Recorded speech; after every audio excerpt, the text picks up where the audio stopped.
जय श्री कृष्ण। राधे राधे भक्तों, देखो आज तुम जिसको प्यार कर रहे हो, चाहे पत्नी हो, पुत्र हो या माता पिता हो या कोई भी अपना, जिस दिन उस शरीर से आत्मा निकल जाती है उसी क्षण तुम उसका स्पर्श भी नहीं करना चाहते। सोचो, जो अभी तक मेरे अपने थे अचानक 100 कैसे बन गए। इसका सीधा अर्थ है तुम्हारा प्रेम शरीर से कभी नहीं था, नहीं वो उस आत्मा तत्व से था। लेकिन समस्या क्या है, ज्ञान आत्मा तक पहुंचता ही नहीं, शरीर तक सीमित रह जाया और वही हमारी दुर्गति का कारण बन गया। विवेक की कमी सबसे बड़ी समस्या। शास्त्र कहते हैं सार और आसार का निर्णय केवल विवेक करता है। बुद्धि तो सबके पास है लेकिन विवेक बहुत कम लोगों के पास। क्यों? क्योंकि सच्चा सत्संग नहीं मिला, शास्त्र सम्मत ज्ञान नहीं मिला। असली मैं कौन है जरा सोचो। इस जन्म में ही तुमने बचपन छोड़ा, यौवन छोड़ा और वृद्धा अवस्था आ रही है, लेकिन हर अवस्था में मैं वही था। शरीर बदलता गया, पैर मैं नहीं बदला। ऐसे ही अनगिनत जन्मों में तुम शरीर बदलते रहे पर तुम वही रहे। तो फिर असली मैं कौन है? वही आत्मा, वही पर तत्व, वही भगवान। भजन ही एकमात्र मार्ग है। मैं को जानने के लिए न केवल बुद्धि काम आएगी, न तर्क, केवल भजन।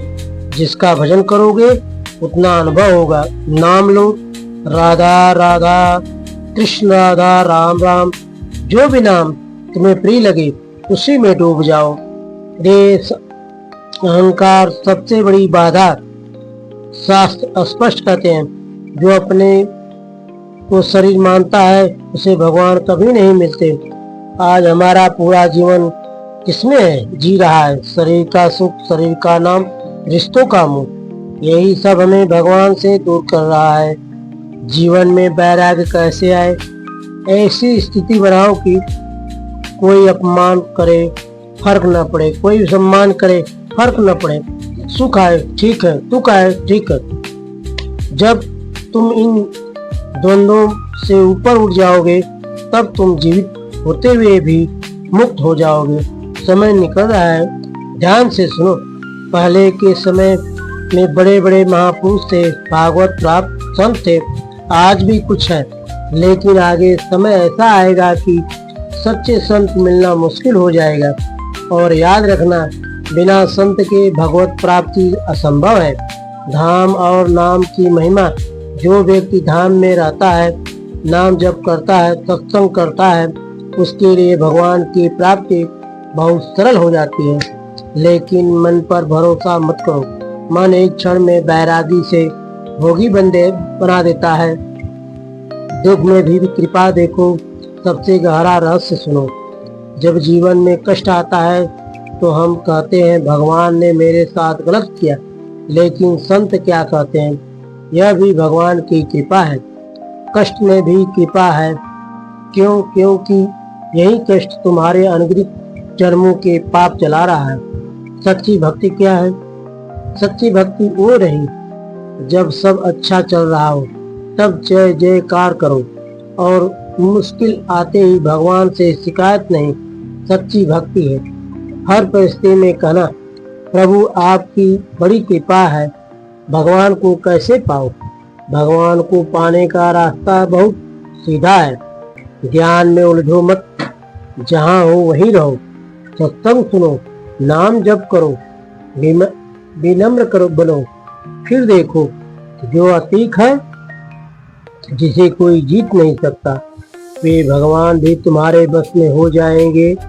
दुनिया क्या मांगती है? हम भगवान के पास जाते हैं तो क्या मांगते हैं?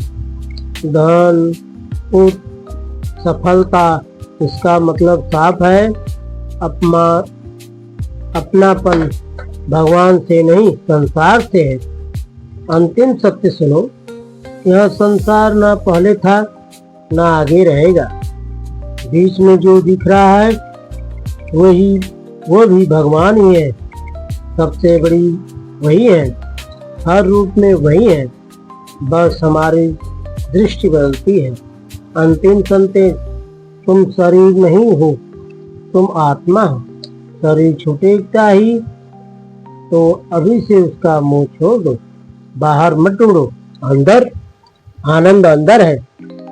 जब अंदर जाओगे तभी सच्चा सुख मिलेगा। निष्कर्ष, नाम जप करो, सत्संग करो, भगवान को अपना मानो, पर परिस्थिति में कृपा देखो, फिर देखना जीवन बदल जाएगा, दुख खत्म हो जाएगा और भगवान मिल जाएंगे। जय श्री कृष्ण, राधे राधे।